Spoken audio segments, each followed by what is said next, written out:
let's say I have two transformations. I have the transformation S, which is a function or a transformation from Rn to Rm. And I also have the transformation T, which is also a transformation from Rn to Rm. I'm going to define right now what it means to add the two transformations. So this is a definition. Let me write it as a definition. I'm going to define the addition of our two transformations. If I add our two transformations, the addition of two transformations operating on some vector x. This is a definition. I'm going to say that this is the same thing as the first transformation operating on the vector x plus the second transformation operating on the vector x.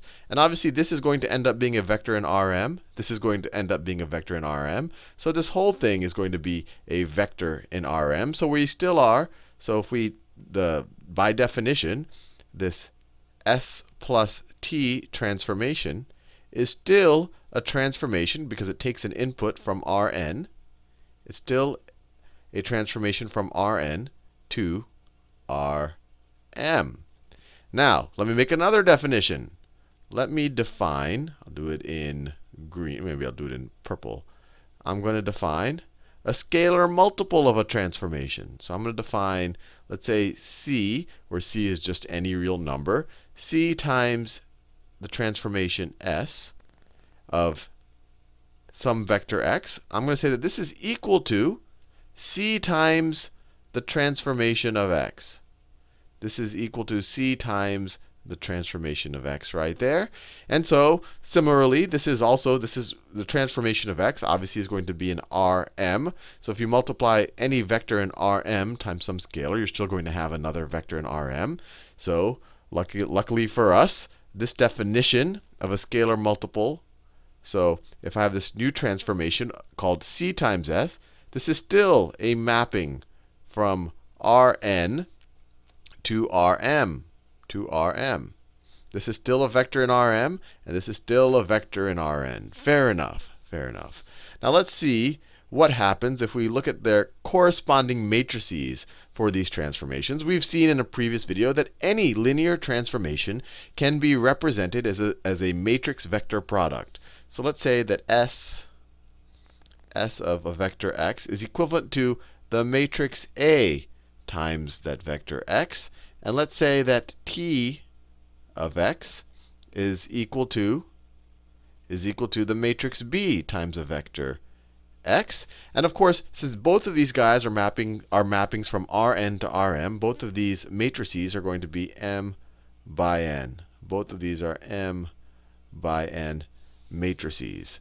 Now let's just go back to these definitions that I just constructed. What is s of t of x? Can that then be written as, so let me write it this way. I'll do it in that same color. So you have s, no, I was going to do it in red. Do it in red. So you have, maybe I'll do it right here.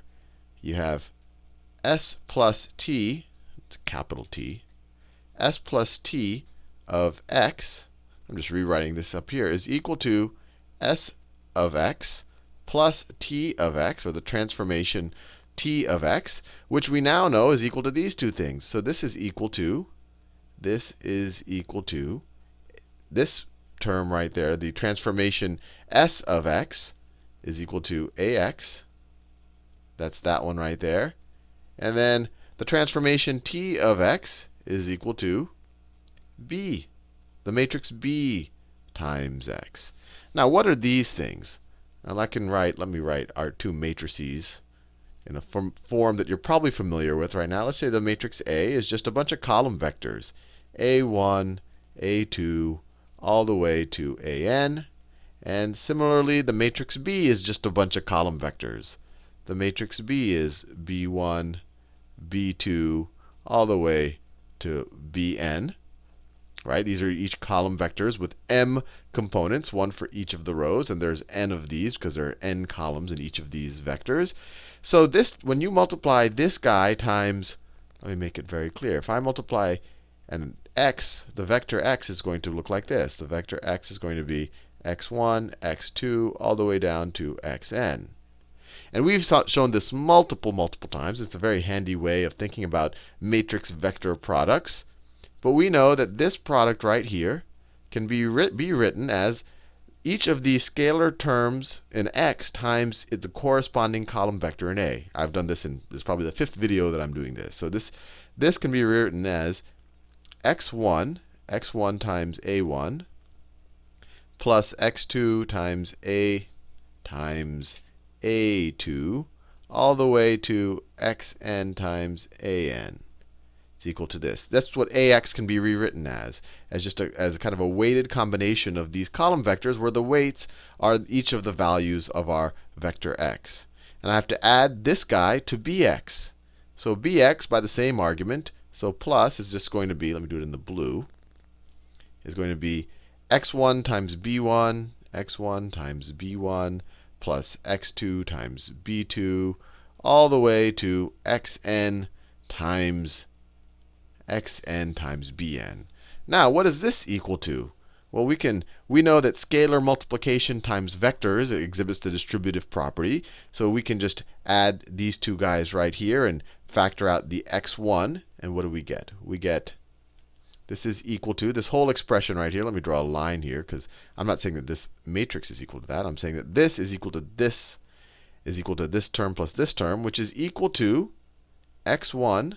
So let me write it, is equal to x1 times a1 plus b1, plus x2 times a2, right, I'm just adding these two terms up, x2 times a2 plus b2, all the way to plus xn times an plus bn. So what is this thing equal to? Well, this is equal to some matrix that some new matrix. And let's define this new matrix. This is equivalent to some new matrix. I'll make it pretty big right here. Times x times our vector x. I'll do the vector x in green. And vector x we know is x1, x2, all the way down to xn. But what is the new matrix going to be? Well, this product is going to be each of these scalar terms times the column vectors of this matrix. So these guys right here are the columns of my matrix. This thing is equivalent to a matrix where the first column right here is a1 plus b1.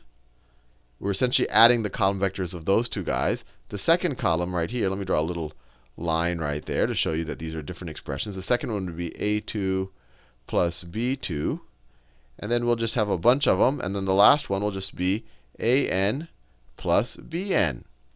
So what happens is that by definition, when I added these two transformations, I just used their corresponding matrices. And I said, you know what? The addition of these two transformations created a new transformation that is essentially some matrix times my vector. And that matrix ended up being the sum of the corresponding column vectors of our two original transformation matrices, right? This new matrix that I got, and we didn't, I haven't defined matrix addition yet, but we got here just by thinking about vector addition. This matrix is constructed by adding the corresponding vectors of the matrices A and B. Now, why did I go through all of this trouble? Well, I can make a new definition here that'll make everything fit together well. I'm going to define this matrix right here as A plus B. So my new matrix definition, if I have two matrices that have the same dimensions, and they have to have the same dimensions, I'm defining A plus B to be equal to a new matrix, some new matrix where you add up their corresponding columns. So a1 plus b1, just like what I did here. I don't have to rewrite it all the way up to an plus bn is the last column. And you've seen this before in your Algebra 2 class, but I wanted here to do it because this shows you the motivation for it. Because now we can say that the sum of two transformations, so s plus t of x, which is equal to s of x, this is a vector, s of x plus t of x, which we know is equal to which is equal to a times x plus b times x, we can now say is equal to, because it's equal to some new matrix, which we can now call a plus b times x, right? I just showed. I mean, this part is from the definition of our transformations and the sum of our transformations that I defined earlier in this video. And then when we just worked this out and kind of expressed these products as products of, or as weighted combinations of the column vectors of these guys, we got to this new matrix. And I defined this new matrix as a plus b. And I did that because it has this neat property now. Because now the sum of two linear transformations operating on x is equivalent to, when you think of it as a matrix vector product, as the sum of their two matrices. Now let's do the same thing with scalar multiplication. We know that c times our transformation of x, by definition, I'm saying is c times the transformation of x. So c times whatever vector this is in Rm. And so we know that s of x can be, this right here can be rewritten as ax. So this is c times a times x. And we know that ax can be rewritten as, this is equal to c times the x1 times the first column vector in A. So a1 plus x2 times a2, all the way to plus xn times an. And what is this? This is just scalar multiple. This is just going to be, we can just distribute this c, and then what do we get?